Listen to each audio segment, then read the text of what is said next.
कक्षा 7 की सामाजिक विज्ञान पाठ्यक्रम के अंतर्गत ध्वनि पाठ्यपुस्तक हमारे अतीत भाग 2।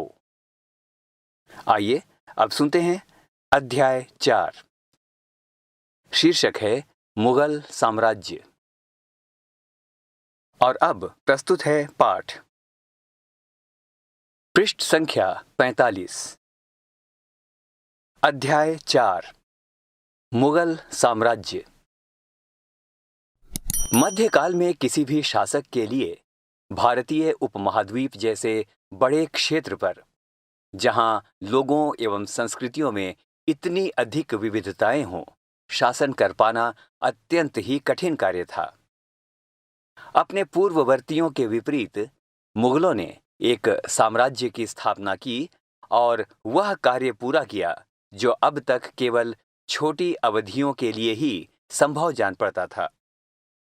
16वीं सदी के उत्तरार्ध से इन्होंने दिल्ली और आगरा से अपने राज्य का विस्तार शुरू किया और 17वीं शताब्दी में लगभग संपूर्ण महाद्वीप पर अधिकार प्राप्त कर लिया। उन्होंने प्रशासन के ढांचे तथा शासन संबंधी जो विचार लागू किए, वे उनके राज्य के पतन के बाद भी टिके रहे।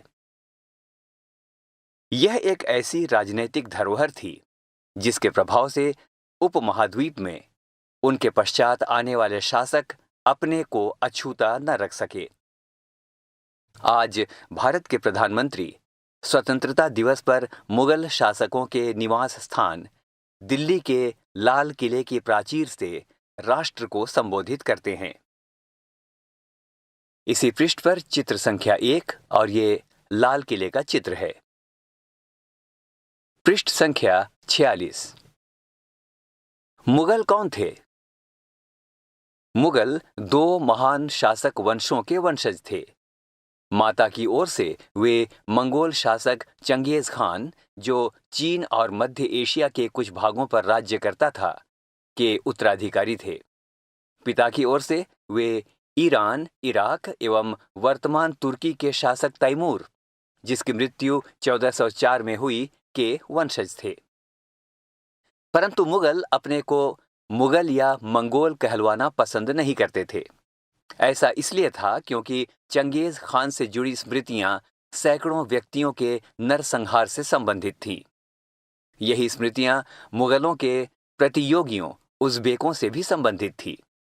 दूसरी तरफ मुगल तैमूर के वंशज होने पर गर्व का अनुभव करते थे, ज्यादा इसलिए क्योंकि उनके इस महान पूर्वज ने 1398 में दिल्ली पर कब्जा कर लिया था। इसी पृष्ठ पर चित्र संख्या 2 और उसका वर्णन इस प्रकार से है।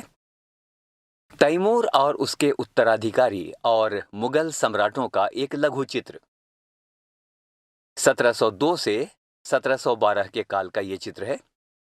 मध्य में तैमूर है और उसकी दाहिनी ओर उसका पुत्र मीरन शाह, जो प्रथम मुगल सम्राट बाबर का लकड़दादा था, और उसके बाद अबू सैद, जो बाबर के दादा थे। तैमूर की बाईं ओर सुल्तान मोहम्मद मिर्जा, जो बाबर के परदादा थे, और उमर शेख, जो बाबर के पिता हैं। तैमूर की दाहिनी ओर तीसरे, चौथे और पांचवें व्यक्ति मुगल सम्राट बाबर, अकबर और शाहजहां हैं, और उसकी दाईं ओर उसी क्रम से हुमायूं, जहांगीर और औरंगजेब हैं। और इसी चित्र से संबंधित एक प्रश्न यहां पर है, और प्रश्न है, क्या यह चित्र दिखाता है कि मुगल राजत्व का दावा जन्मसिद्ध अधिकार के रूप में करते थे? उत्तर होगा जी हां। पृष्ठ संख्या 47। उन्होंने अपनी वंशावली का चित्र बनाकर किया। प्रत्येक मुगल शासक ने तैमूर के साथ अपना चित्र बनवाया। चित्र 1 को देखिए, जो तैमूर और मुगलों की समूह में तस्वीर प्रस्तुत करता है। मुगल सैन्य अभियान। प्रथम मुगल शासक बाबर 1526 से 1530 ने जब 1494 में फरघाना राज्य का उत्तराधिकार प्राप्त किया तो उसकी उम्र केवल 12 वर्ष की थी। मंगोलों की दूसरी शाखा उज़्बेकों के आक्रमण के कारण उसे अपनी पैतृक गद्दी छोड़नी पड़ी। अनेक वर्षों तक भटकने के बाद उसने 1504 में काबुल पर कब्जा कर लिया। उसने 1526 में दिल्ली के सुल्तान इब्राहिम लोदी को पानीपत में हराया और दिल्ली और आगरा को अपने कब्जे में कर लिया। तालिका 1 में मुगलों के प्रमुख सैन्य अभियानों को दिखाया गया है। इसे ध्यान से पढ़िए। क्या आप इस लंबे घटनाक्रम में कोई पुनरावृत्ति ढूंढ सकते हैं? उदाहरण के लिए आप यह गौर करेंगे कि अफगान मुगल सत्ता के लिए तात्कालिक खतरा थे। मुगलों और अहोम, जिसका वर्णन अध्याय 7 में है, सिखों, इनका वर्णन हमें अध्याय 8 और 10 में मिलेगा, एवं मेवाड़ और मारवाड़, इसके विषय में आप अध्याय 9 में पढ़ेंगे, के संबंधों पर गौर करें। सफाविद ईरान से अकबर और हुमायूं के संबंधों में क्या अंतर था? क्या औरंगजेब के शासनकाल में गोलकुंडा और बीजापुर के अधिग्रहण से दक्कन में युद्ध का अंत हो पाया? अगले पृष्ठ पर चलने से पहले इसी पृष्ठ 47 पर 2 चित्र हैं, चित्र संख्या 3 और चित्र संख्या 4। आइए सबसे पहले सुनते हैं चित्र संख्या 3 के बारे में। शीर्षक है मुगल फौज अभियान पर। इसका वर्णन इस प्रकार से है। युद्ध में प्रयोग होने वाले बारूद की तकनीक भारत में 14वीं शताब्दी में लाई गई। आग्नेयास्त्रों के लिए इसका प्रयोग सबसे पहले गुजरात, मालवा और दक्कन जैसे प्रदेशों में हुआ एवं आरंभिक 16वीं सदी में बाबर द्वारा इसका प्रयोग किया गया था। और एक नज़र अब चित्र संख्या 4 पर, और चित्र संख्या 4 का वर्णन इस प्रकार से है। 16वीं शताब्दी के युद्धों में तोप और गोलाबारी का पहली बार इस्तेमाल हुआ। बाबर ने इनका पानीपत की पहली लड़ाई में प्रभावी ढंग से प्रयोग किया। पृष्ठ संख्या 48। पृष्ठ संख्या 48 में सबसे पहले एक तालिका, और ये मुगल सम्राटों की तालिका है। शीर्षक है मुगल सम्राट। प्रमुख अभियान और घटनाएं। आइए देखते हैं बाबर के जीवन के प्रमुख अभियान और घटनाएं। बाबर, जिसका काल 1526 से 1530 तक रहा, ने 1526 में पानीपत के मैदान में इब्राहिम लोदी एवं उसके अफगान समर्थकों को हराया। 1527 में खानुआ में राणा सांगा राजपूत राजाओं और उसके समर्थकों को हराया। 1528 में बाबर ने चंदेरी में राजपूतों को हराया। अपनी मृत्यु से पहले दिल्ली और आगरा में मुगल नियंत्रण स्थापित किया। बाबर का जहां वर्णन है वहां बगल में बाबर का चित्र है। और आइए अब सुनते हैं हुमायूं के बारे में, जो मुगल साम्राज्य का दूसरा बादशाह रहा।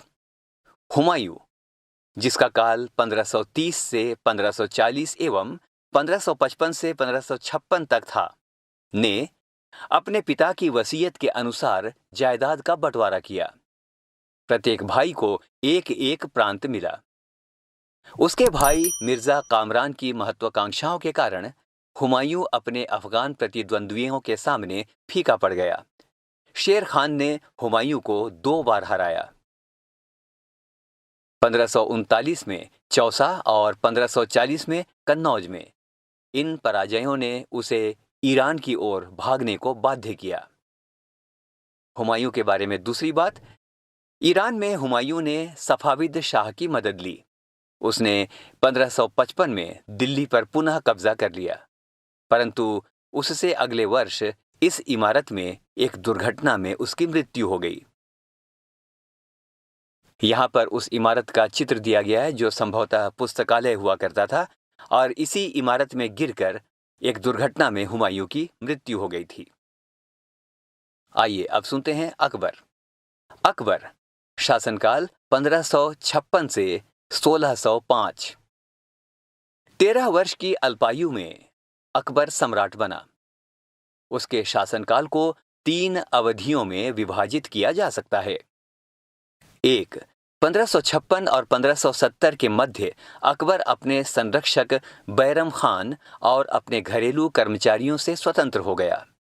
उसने सूरी और अन्य अफगानों, निकटवर्ती राज्यों मालवा और गोंडवाना तथा अपने सौतेले भाई मिर्जा हाकिम और उज़्बेकों के विद्रोहों को दबाने के लिए उसने सैन्य अभियान चलाए।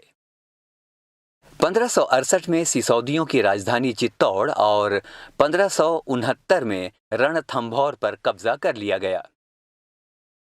दूसरी बात, 1570 और 1585 के मध्य गुजरात के विरुद्ध सैनिक अभियान हुए।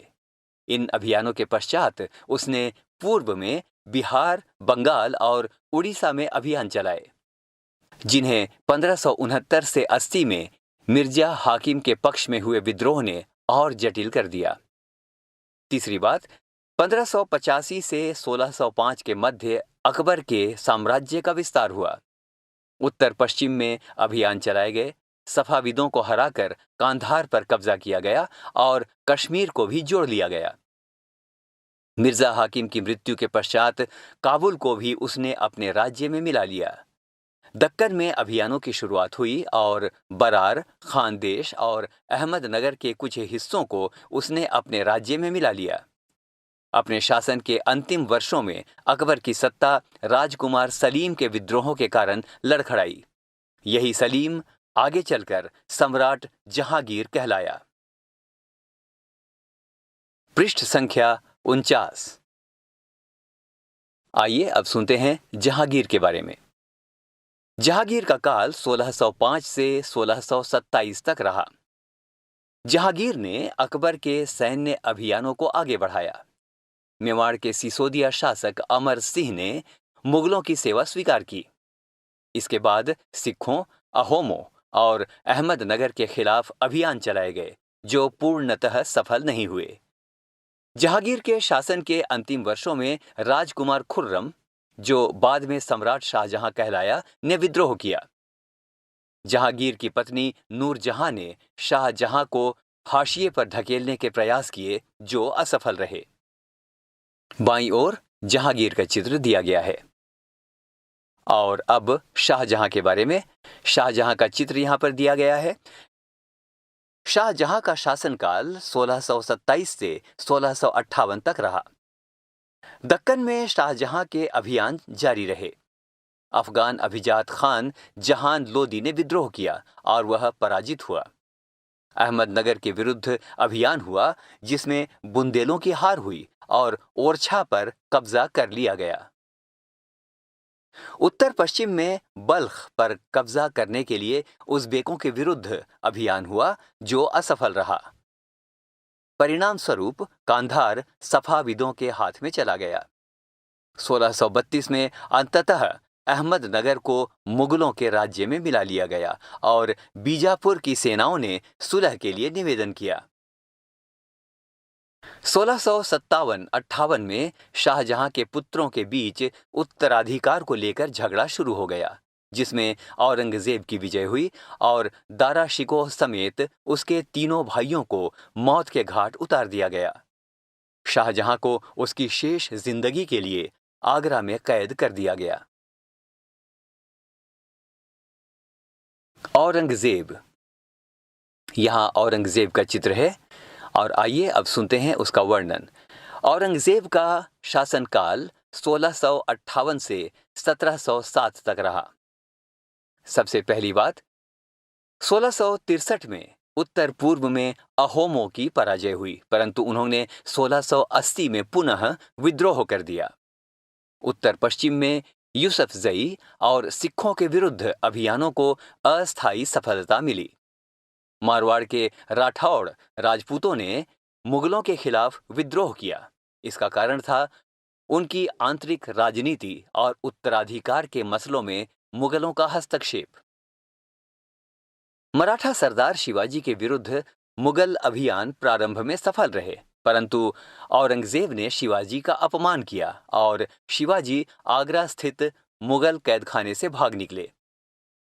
उन्होंने अपने को स्वतंत्र शासक घोषित करने के पश्चात मुगलों के विरुद्ध पुनः अभियान चलाए।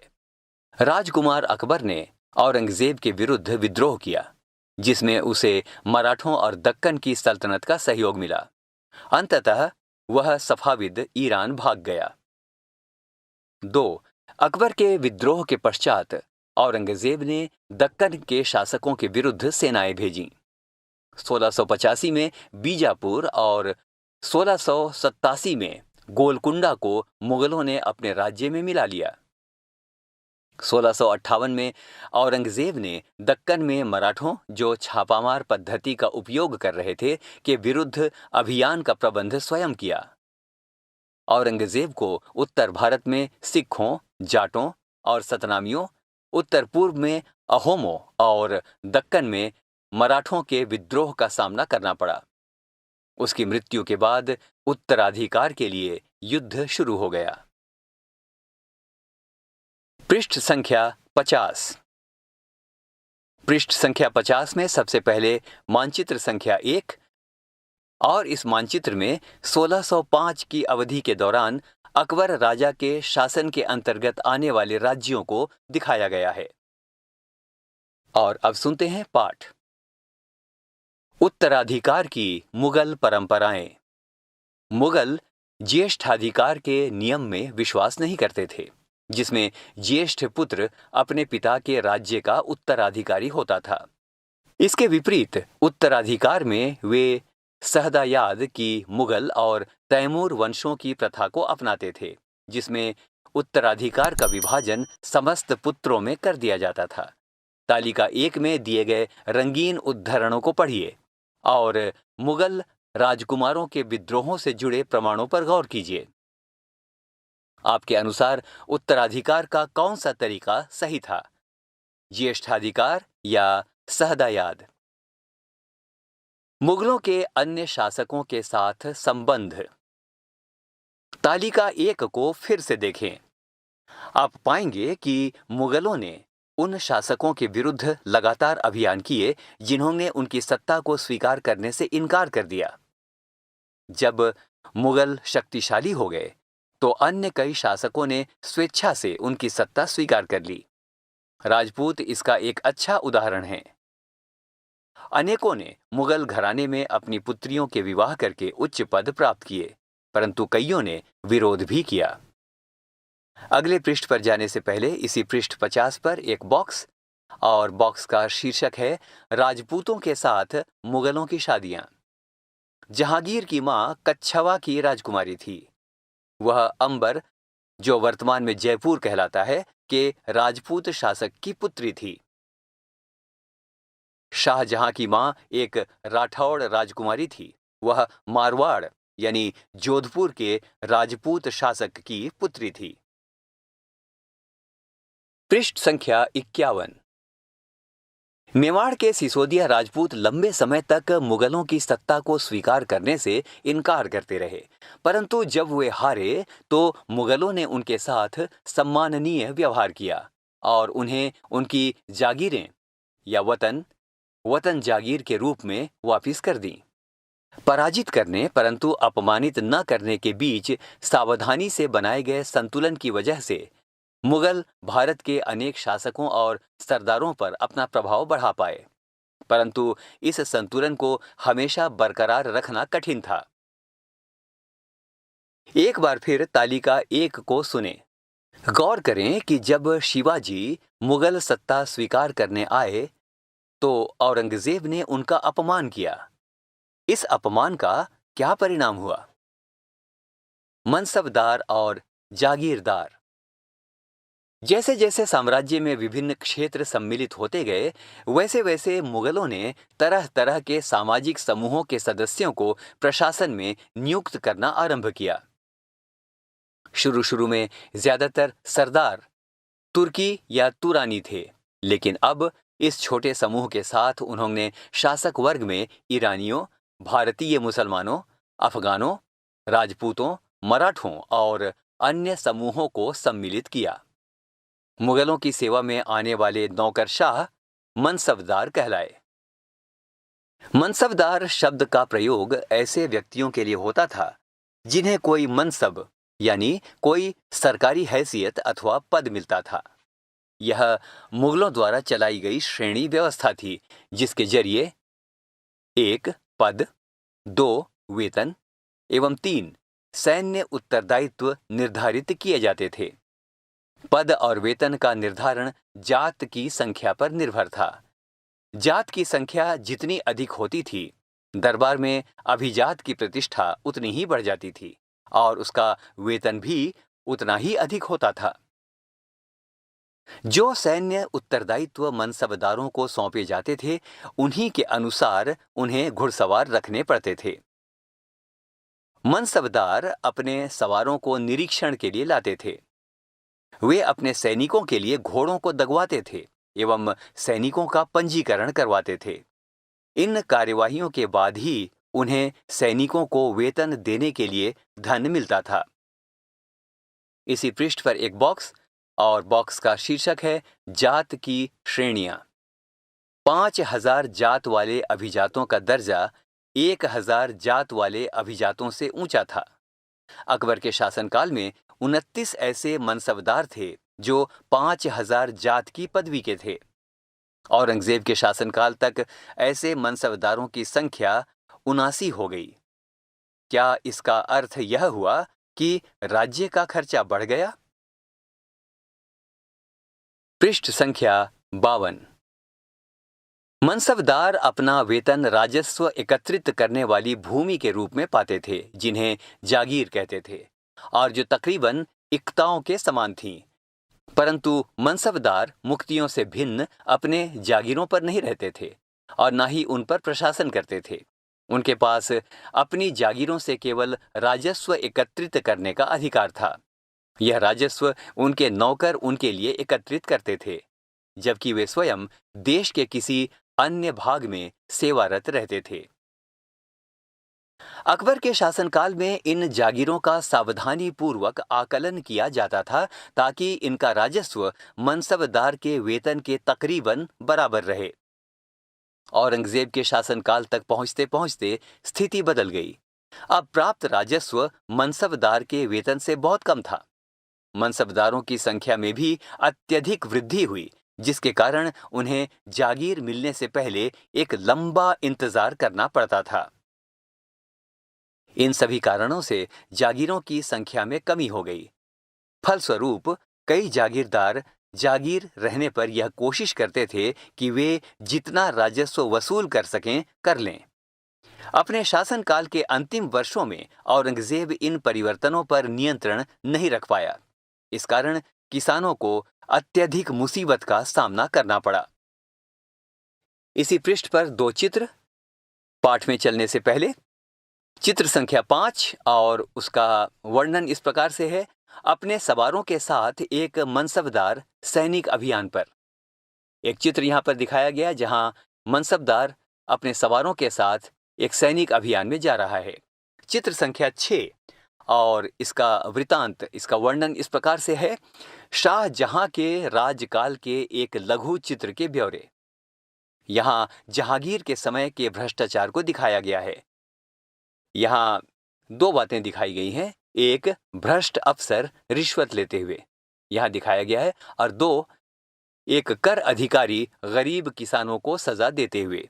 ये उस समय का चित्र है और यहाँ पर हम देखते हैं एक अफसर है, एक अधिकारी है जो कि रिश्वत ले रहा है, और उसी के नीचे हम यहाँ पर देख सकते हैं एक अधिकारी है जो किसी गरीब किसान को पीट रहा है, यानी उसे सजा दे रहा है। आइए अब चलते हैं पाठ की ओर। जब्त और जमींदार। मुगलों की आमदनी का प्रमुख साधन किसानों की उपज से मिलने वाला राजस्व था। अधिकतर स्थानों पर किसान ग्रामीण कुलीनों यानी कि मुखिया या स्थानीय सरदारों के माध्यम से राजस्व देते थे।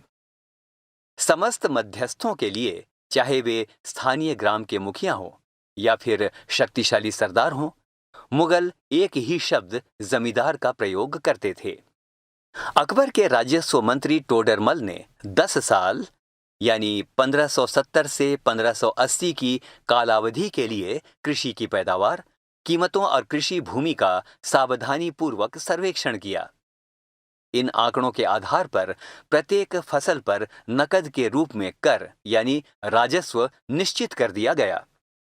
प्रत्येक सूबे या प्रांत को राजस्व मंडलों में बांटा गया और प्रत्येक की हर फसल के लिए राजस्व दर की अलग अलग सूची बनाई गई। राजस्व प्राप्त करने की इस व्यवस्था को जब्त कहा जाता था। पृष्ठ संख्या 53। यह व्यवस्था उन स्थानों पर प्रचलित थी जहां पर मुगल प्रशासनिक अधिकारी भूमि का निरीक्षण कर सकते थे और सावधानीपूर्वक उनका हिसाब रख सकते थे। ऐसा निरीक्षण गुजरात और बंगाल जैसे प्रांतों में संभव नहीं हो पाया।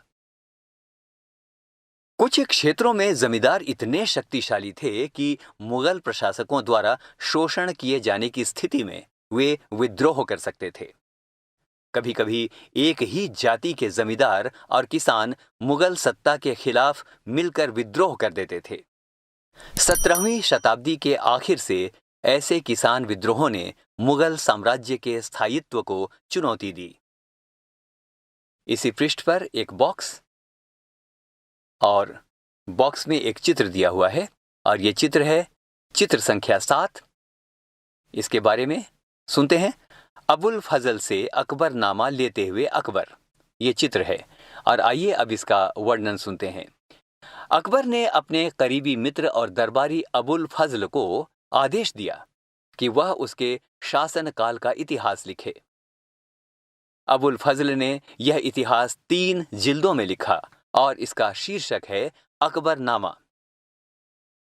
पहली जिल्द में अकबर के पूर्वजों का बयान है और दूसरी अकबर के शासनकाल की घटनाओं का विवरण देती है। तीसरी जिल्द आईने अकबरी है। इसमें अकबर के प्रशासन, घराने, सेना, राजस्व और साम्राज्य के भूगोल का ब्यौरा मिलता है। इसमें समकालीन भारत के लोगों की परंपराओं और संस्कृतियों का भी विस्तृत वर्णन है। आईने अकबरी का सबसे रोचक आयाम है विविध प्रकार की चीजों, फसलों, पैदावार, कीमतों, मजदूरी और राजस्व का सांख्यिकीय विवरण। और अब सुनते हैं पाठ। अकबर की नीतियां, नजदीक से एक नजर। प्रशासन के मुख्य अभिलक्षण अकबर ने निर्धारित किए थे और इनका विस्तृत वर्णन अबुल फजल की अकबरनामा विशेषकर आईने अकबरी में मिलता है। अबुल फजल के अनुसार साम्राज्य कई प्रांतों में बंटा हुआ था जिन्हें सूबा कहा जाता था। सूबों के प्रशासक सूबेदार कहलाते थे जो राजनीतिक तथा सैनिक दोनों प्रकार के कार्यों का निर्वाह करते थे। प्रत्येक प्रांत में एक वित्तीय अधिकारी भी होता था जो दीवान कहलाता था। कानून और व्यवस्था बनाए रखने के लिए सूबेदार को अन्य अफसरों का सहयोग प्राप्त था, जैसे कि बख्शी यानी सैनिक वेतनाधिकारी, सदर यानी धार्मिक और धर्मार्थ किए जाने वाले कार्यों का मंत्री, फौजदार यानी सेनानायक और कोतवाल यानी नगर का पुलिस अधिकारी। पृष्ठ संख्या 54। पृष्ठ संख्या 54 में सबसे पहले एक बॉक्स और इस बॉक्स में एक चित्र है और चित्र का शीर्षक है नूर जहां का फरमान। आइए सुनते हैं वर्णन। जहांगीर के दरबार पर नूर जहां का प्रभाव। मेहरुन्निसा ने 1611 में जहांगीर से विवाह किया और उसे नूर जहां का खिताब मिला। नूर जहां हमेशा जहांगीर के प्रति अत्यधिक वफादार रही और उसको समय समय पर सहयोग देती रही। नूर जहां के सम्मान में जहांगीर ने चांदी के सिक्के जारी किए जिनमें एक ओर उसके स्वयं के खिताब उत्कीर्ण थे और दूसरी ओर यह वाक्य रानी बेगम नूर जहां के नाम से गढ़ा हुआ। इसी बॉक्स में एक चित्र है जिसका वर्णन हमने पहले सुना। दरअसल यह चित्र एक दस्तावेज है। यह नूर जहां द्वारा जारी किया गया आदेश या फरमान है। चौकोर मोहर बताती है उदात्त और महान महारानी नूर जहां पादशाह बेगम का आदेश। गोल मोहर के अनुसार शाह जहांगीर के प्रताप से महारानी चंद्रमा जैसी वैभवशाली बन गई। हम कामना करते हैं कि नूर जहां पादशाह इस युग की सर्वोत्तम महिला बने। पाठ में जाने से पहले एक शब्द का अर्थ आइए देख लें। वो शब्द है मतांधता। मतांधता का अर्थ ऐसी व्याख्या या कथन जिसे अधिकार पूर्ण कहकर यह आशा की जाए कि उस पर बिना कोई प्रश्न उठाए उसे स्वीकार कर लिया जाएगा। और आइए अब सुनते हैं पाठ। अकबर के अभिजात बड़ी सेनाओं का संचालन करते थे और बड़ी मात्रा में वे राजस्व खर्च कर सकते थे। जब तक वे वफादार रहे, साम्राज्य का कार्य सफलतापूर्वक चलता रहा। परंतु 17वीं सदी के अंत तक कई अभिजातों ने अपने स्वतंत्र ताने बाने बुन लिए थे। साम्राज्य के प्रति उनकी वफादारी उनके निजी हितों के कारण कमजोर पड़ गई थी। 1517 में अकबर जब फतेहपुर सीकरी में था तो उसने उलेमा, ब्राह्मणों, जेसुइट पादरियों जो रोमन कैथोलिक थे और जरदुश्त धर्म के अनुयायियों के साथ धर्म के मामलों पर चर्चा शुरू की। ये चर्चाएं इबादत खाना में हुई। अकबर की रुचि विभिन्न व्यक्तियों के धर्मों और रीति रिवाजों में थी। इस विचार विमर्श से अकबर की समझ यह बनी कि जो विद्वान धार्मिक रीति और मतांधता पर बल देते हैं वे अक्सर कट्टर होते हैं। उनकी शिक्षाएं प्रजा के बीच विभाजन और असामंजस्य पैदा करती हैं। ये अनुभव अकबर को सुलह ए कुल या सर्वत्र शांति के विचार की ओर ले गए। सहिष्णुता की यह धारणा विभिन्न धर्मों के अनुयायियों में अंतर नहीं करती थी, अपितु इसका केंद्र बिंदु थी। नीति शास्त्र की एक व्यवस्था जो सर्वत्र लागू की जा सकती थी और जिसमें केवल सच्चाई और न्याय और शांति पर बल था। पृष्ठ संख्या 55। पृष्ठ संख्या 55 में सबसे पहले चित्र संख्या 9 और इसका शीर्षक है इबादत खाना में अकबर विभिन्न धर्मों के विद्वानों के साथ चर्चा करते हुए। इस चित्र में हम देख सकते हैं कि सम्राट अकबर विभिन्न धर्मों के विद्वानों के साथ चर्चा कर रहे हैं और इसी के साथ इसी चित्र से संबंधित एक प्रश्न भी है। और प्रश्न है, इस चित्र में क्या आप जेसुइट पादरियों को पहचान सकते हैं? आइए अब सुनते हैं पाठ। अबुल फजल ने सुलह ए कुल के इस विचार पर आधारित शासन दृष्टि बनाने में अकबर की मदद की। शासन के इस सिद्धांत को जहांगीर और शाहजहां ने भी अपनाया। बॉक्स पर एक वर्णन और उसके बाद हम आगे चलेंगे। वर्णन इस प्रकार से है, अकबर के बारे में है। अकबर ने कई संस्कृत ग्रंथों के फारसी में अनुवाद कार्यों को संपन्न कराया। इस उद्देश्य हेतु उन्होंने फतेहपुर सीकरी में एक मकतब खाना या अनुवाद ब्यूरो की स्थापना की। महाभारत, रामायण, लीलावती और योग वशिष्ठ जैसे कुछ उल्लेखनीय संस्कृत ग्रंथ को अनुवाद कार्य के लिए चुना गया। रज़्मनामा, जो महाभारत का फारसी अनुवाद है, में महाभारत की घटनाओं का विस्तृत चित्रांकन है। और अब सुनते हैं सुलह ए कुल के बारे में। इसी पृष्ठ 55 पर एक बॉक्स में यह वर्णन दिया गया है। आइए सुनते हैं। अकबर की सुलह ए कुल की नीति का उनके पुत्र जहांगीर ने इस प्रकार से वर्णन किया है। ईश्वरीय अनुकंपा के विस्तृत आंचल में सभी वर्गों और सभी धर्मों के अनुयायियों की एक जगह है। इसलिए उसके विशाल साम्राज्य में, जिसकी चारों ओर की सीमाएं केवल समुद्र से ही निर्धारित होती थीं, विरोधी धर्मों के अनुयायियों और तरह तरह के अच्छे बुरे विचारों के लिए जगह थी। यहाँ असहिष्णुता का मार्ग बंद था। यहाँ सुन्नी और शिया एक ही मस्जिद में इकट्ठे होते थे और ईसाई और यहूदी एक ही गिरजे में प्रार्थना करते थे। उन्होंने सुसंगत तरीके से सार्विक शांति यानी सुलह ए कुल के सिद्धांत का पालन किया। पृष्ठ संख्या 56। 15वीं शताब्दी में और उसके पश्चात मुगल साम्राज्य। मुगल साम्राज्य की प्रशासनिक और सैनिक कुशलता के फलस्वरूप आर्थिक और वाणिज्यिक समृद्धि में वृद्धि हुई। विदेशी यात्रियों ने इसे वैसा धनी देश बताया जैसा कि किस्से कहानियों में वर्णित होता रहा है। परंतु यही यात्री इसी प्रचुरता के साथ मिलने वाली दरिद्रता को देखकर विस्मित रह गए। सामाजिक असमानताएं साफ दिखाई पड़ती थीं।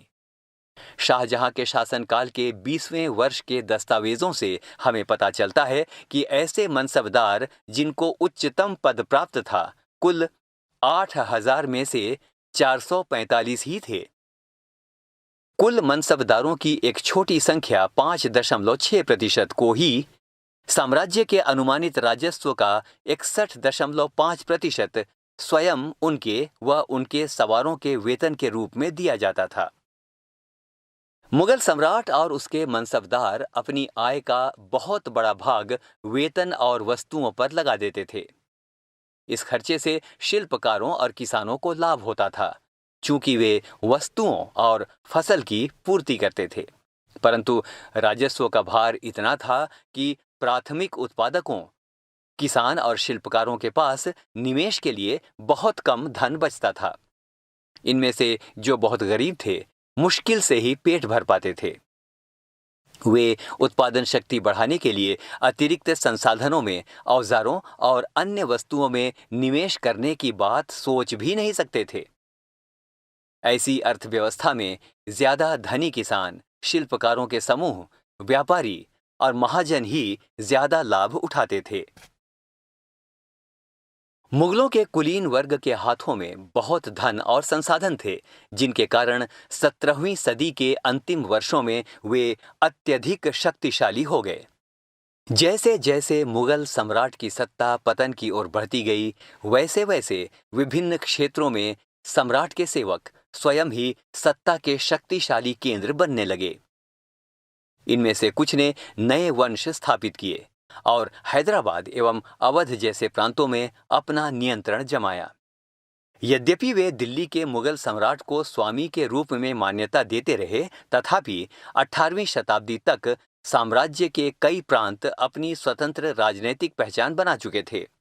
इनके बारे में हम 10वें अध्याय में विस्तार से चर्चा करेंगे।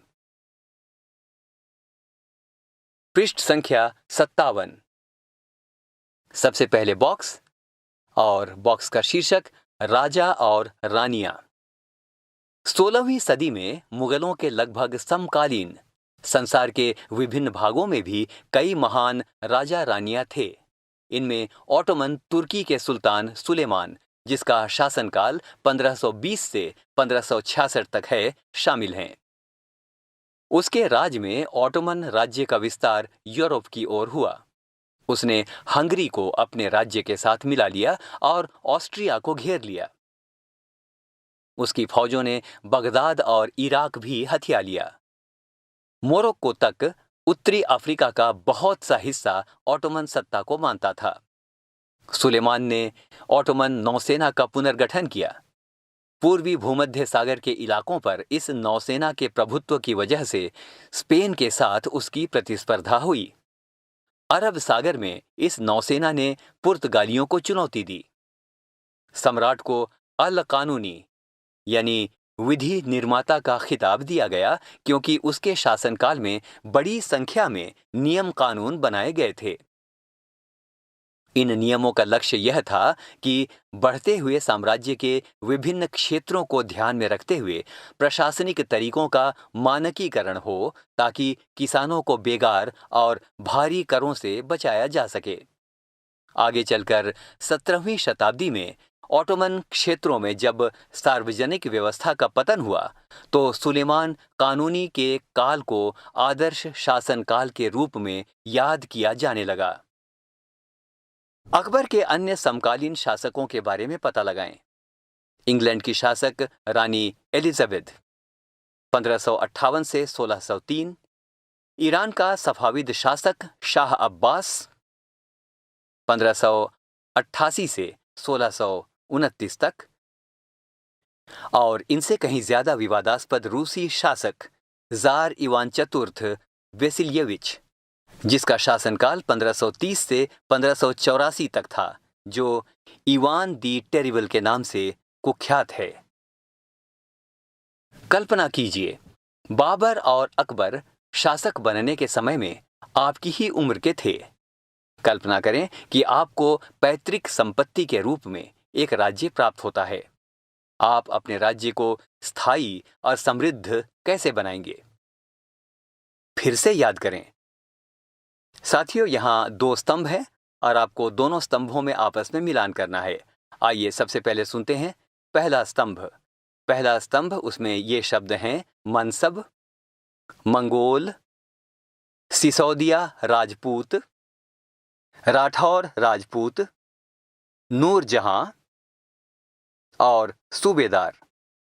दूसरा स्तंभ मारवाड़, गवर्नर, उज़्बेक, मेवाड़, पद, जहांगीर। पृष्ठ संख्या 58। प्रश्न में जाने से पहले कुछ बीज शब्द यहाँ बॉक्स में दिए गए हैं। इन बीज शब्दों का इस्तेमाल इस अध्याय में हुआ है और आइए अब सुनते हैं इन बीज शब्दों को। मुगल, मनसब, जागीरदार, जात, सवार, सुलह ए कुल, ज्येष्ठाधिकार, सहदायाद, जब्त, जमींदार। 2. रिक्त स्थान भरें। क. खाली स्थान। अकबर के सौतेले भाई मिर्जा हाकिम के राज्य की राजधानी थी। ख. दक्कन की 5 सल्तनत बरार, खानदेश, अहमदनगर, खालिस्तान और खालिस्तान थी। ग.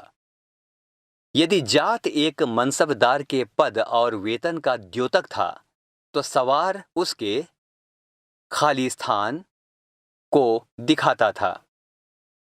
घ. अकबर के दोस्त और सलाहकार अबुल फजल ने उसकी खालिस्तान के विचार को गढ़ने में मदद की, जिसके द्वारा वह विभिन्न धर्मों, संस्कृतियों और जातियों से बने समाज पर राज्य कर सका। प्रश्न संख्या 3। मुगल राज्य के अधीन आने वाले केंद्रीय प्रांत कौन से थे? 4. मनसबदार और जागीर में क्या संबंध था? आइए समझें। 5. मुगल प्रशासन में जमींदार की क्या भूमिका थी? 6. शासन प्रशासन संबंधी अकबर के विचारों के निर्माण में धार्मिक विद्वानों से होने वाली चर्चाएं कितनी महत्वपूर्ण थीं? 7. मुगलों ने खुद को मंगोल की अपेक्षा तैमूर के वंशज होने पर क्यों बल दिया? पृष्ठ संख्या 59। आइए विचार करें। 8. भू राजस्व से प्राप्त होने वाली आय मुगल साम्राज्य के स्थायित्व के लिए कहां तक जरूरी थी? 9. मुगलों के लिए केवल तुरानी या ईरानी ही नहीं, बल्कि विभिन्न पृष्ठभूमि के मनसबदारों की नियुक्ति क्यों महत्वपूर्ण थी? 10. मुगल साम्राज्य के समाज की ही तरह वर्तमान भारत आज भी अनेक सामाजिक और सांस्कृतिक इकाइयों से बना हुआ है। क्या यह राष्ट्रीय एकीकरण के लिए चुनौती है? 11. मुगल साम्राज्य की अर्थव्यवस्था के लिए कृषक अनिवार्य थे। क्या आप सोचते हैं कि वे आज भी इतने ही महत्वपूर्ण हैं? क्या आज भारत में अमीर और गरीब के बीच आय का फासला मुगलों के काल की अपेक्षा कहीं अधिक बढ़ गया है? और अंत में आइए करके देखें। प्रश्न 12। मुगल साम्राज्य का उपमहाद्वीप के विभिन्न क्षेत्रों पर अनेक तरह से प्रभाव पड़ा। पता लगाइए कि जिस नगर, गांव अथवा क्षेत्र में आप रहते हैं उस पर इनका कोई प्रभाव पड़ा था। यहाँ अध्याय 4 समाप्त हुआ।